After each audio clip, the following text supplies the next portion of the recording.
Bonjour les amis, excusez-moi pour ma voix cassée. Alors, je voudrais partager avec vous quelques points importants sur la portion de la semaine, Parashat Nasso. On parle sur Nasso, ça veut dire l'élévation des Israélites, la conscience des Israélites. Dans le Zohar de cette paracha, il y a tout le secret sur le Zohar, comme l'importance et la force du Zohar et comment ça nous aide à élever notre conscience. Mais on a quelques points qu'on voudrait comprendre. La première chose, c'est de savoir qu'on est venu dans ce monde, que la lumière, elle nous a injecté comment on appelle ça, le désir, ça s'appelle mauvais penchant, mais le désir de recevoir pour soi-même. Donc, c'est pas que c'est mauvais ou pas mauvais, c'est une preuve, c'est comme ça. On est venu sur Terre avec cet aspect de désir de recevoir pour soi-même. Mais en même temps, on était injecté aussi le médicament pour surmonter le désir de soi-même. Et ça s'appelle la Torah. En fait, toute l'étude spirituelle, c'est exactement l'antidote contre le désir pour soi-même. Mais là, en utilisant la Torah, ok, et les secrets de la Torah, donc le Zohar et toute l'étude spirituelle, on peut avoir un problème. Parce que la Torah, elle peut être, comme les sages nous disent, le drogue de la vie comme le drogue de la mort. Et la question, comment on peut se protéger et utiliser effectivement la Torah ou cette étude spirituelle en étant un drogue de la vie pour que ça nous aide, pour que ça nous protège et pour que ça nous aide à grandir dans notre vie quotidienne. Et les kabbalistes, ils nous donnent un outil. Et l'outil, c'est les actions. C'est écrit qu'une personne qui a plus de sagesse que des actions, toutes les choses qu'elle connaît, ça va pas lui servir. Même un tout petit peu, ça sert à rien.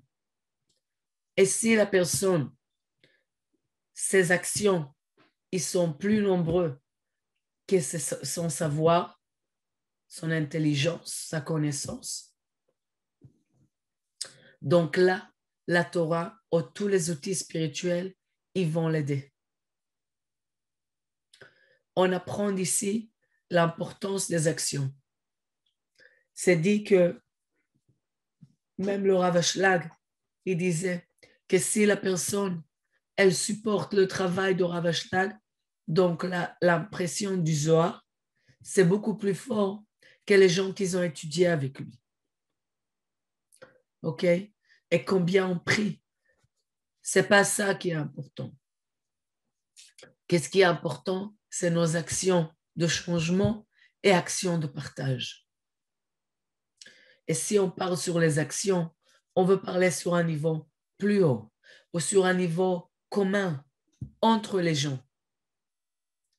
Parce que pour pouvoir vraiment s'élever, c'est très important qu'on trouve de partager avec notre entourage sans calcul, avec nos amis surtout. Pas tout le monde, mais avec les gens que j'apprécie, de les voir comme s'ils ont été les plus sages de cette génération et partager avec eux sans calcul. Parce que quand on rentre dans les points de calcul, on crée des limitations. On crée des limitations dans les relations, mais aussi des autres limitations dans notre vie qui ne va pas nous ramener trop loin. Donc, on veut trouver des moyens déjà de choisir les gens avec lesquels je m'entends bien, ou pas seulement je m'entends bien, que j'apprécie, et c'est avec eux que je vais faire mon travail spirituel. C'est eux que je regarde comme s'ils ont été les plus sages de cette génération et que je partage vers eux, sans calcul. Surtout si on parle sur des partenaires, okay? On veut ne pas rentrer les calculs dedans, ne pas rentrer la logique, donner à fond, sans réfléchir. Oui, sans réfléchir. Et c'est comme ça qu'on va créer des relations qui sont infinies, comme notre conduite, comme ça aussi les relations. Et qu'est-ce que je suis dans ma vie, ça va être infini.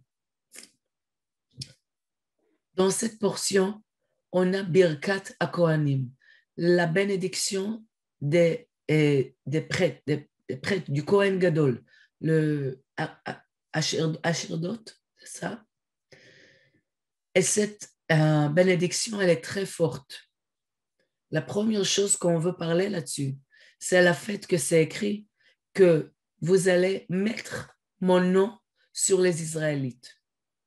Et ça, il faut comprendre la valeur de la parole, la valeur de l'être. Que quand on utilise une lettre et quand on dit une parole, on réveille la force de la lumière dans cette lettre-là. Et cette force-là cause une influence sur la personne ou sur la situation. Donc, la bénédiction qu'on peut donner, il faut savoir notre valeur et bien sûr la valeur de grands prêtres, oui, quand il a béni et quand nous on bénit, quand on lit cette portion-là, on reçoit la bénédiction des grands prêtres. Okay? Ça fait revivre les lettres et les paroles dans notre vie.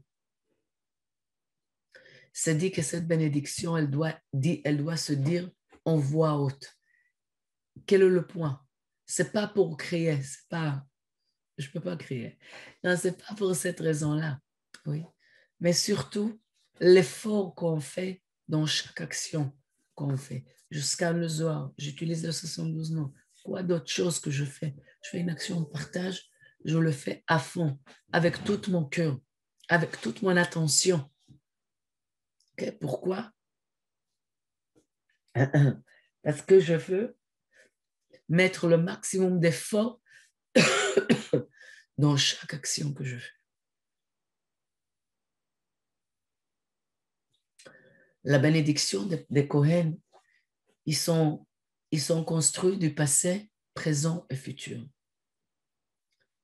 Parce que c'est dit qu'une personne, elle peut faire les bons choix dans sa vie si elle connaît le passé, si elle se rappelle du passé bien, le futur et le présent. Et comme nous tous, on vit dans une réalité qu'on peut pas, on n'est pas capable de se rappeler de tout le passé, de voir le futur, être tout le temps présent, c'est qu'on n'est pas capable de faire tout le temps les bons choix. Et c'est pour ça qu'on va recevoir dans cette portion vraiment le guide de la lumière, demander de la lumière, de savoir c'est quoi la bénédiction que je peux mériter dans ma vie qui va m'amener du bonheur. Pas chaque chose que je veux, c'est vraiment bien pour moi. OK? Donc, je veux demander ce Shabbat, cette semaine à la lecture de la Torah, vraiment qu'est-ce que je peux, comment doit avoir le guide de la lumière, quelles bénédictions ils sont bien pour moi de recevoir. Voilà. Donc, je vous souhaite un très bon Shabbat. Je prépare une continuité pour la nuit. Donc, vous êtes les bienvenus pour la nuit de Shavuot au centre. Je pense que vous allez faire ça tous ensemble. Donc, ça va être une bonne occasion de supporter les uns les autres, de rester réveillés parce que c'est hyper important. OK? Et aussi se partager l'énergie, comme on a dit, se partager d'une manière inconditionnelle. D'accord? Et c'est pour renforcer le groupe là-bas. Donc, je vous encourage, ceux qui sont à la Côte d'Ivoire, d'arriver au centre et supporter l'un l'autre, rester réveillés toute la nuit et connecter avec les outils qu'on a pendant cette nuit-là. Je prépare tout de suite une continuité pour la nuit. À très bientôt.